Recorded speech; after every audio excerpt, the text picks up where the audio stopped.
make a little run up. What we have is this beautiful surface here, but it ends, and this gets pretty crunchy. Some of these deeper cracks may be fixable, but for the most part, it's the land shifting and cracking those. You can fill them in, but just expect it to crack eventually. You can mix with that margin trowel, sweep with the broom, get yourself a leaf blower and a little drill for mixing. What you're gonna need, you get a quick-crete vinyl patcher, a sponge for smoothing, and a trowel for laying it down. The concrete adhesive, just about any brand will do. You can mix in one of these buckets. Sometimes they tend to blow out with the power tools, so I really like this.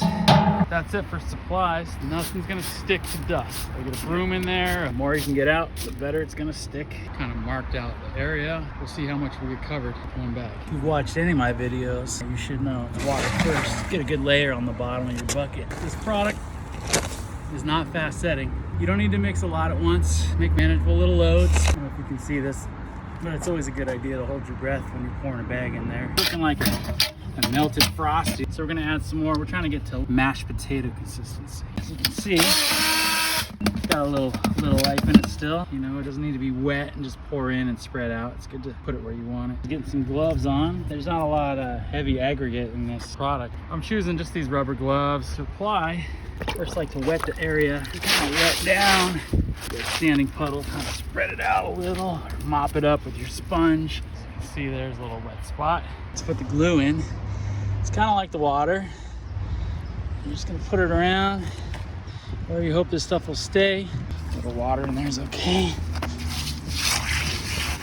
Make it a little slurry. As the blacktop underneath, as it dries, it's gonna pull the moisture down into it, and with it, the glue, and with that, the vinyl patcher. That same wet spot is glued. Now, I could just reach in here with my hands and scoop this stuff out, but since I have tools out, don't worry about a perfect finish.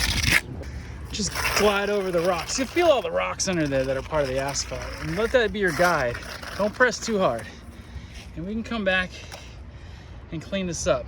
It's time for water and then glue, and we're just gonna see how far we can push this bag. I like to put on old skate shoes. I always have a pair, so I'm not messing up my good skate shoes. Just a tip from me to you. Just getting a little bit of it everywhere. And for any high spots like this, that's just a bunch of material. You can spread out other places. My trowel's jumping around on me. Don't worry about it too much. Rocks will make you bounce. Take those out. That's a little better than the rough asphalt. From what I've seen over time, the cracks will come back. Chatter is what that's called. A little sponge tech gets rid of the chatter, fills in some of the holes. No one ever really talks about the broom finish. 99% of your sidewalks and driveways have a broom finish. So instead of having weird chatter from my tool or weird sponge marks that cleaned out the chatter, give it a nice little broom finish like the city would do.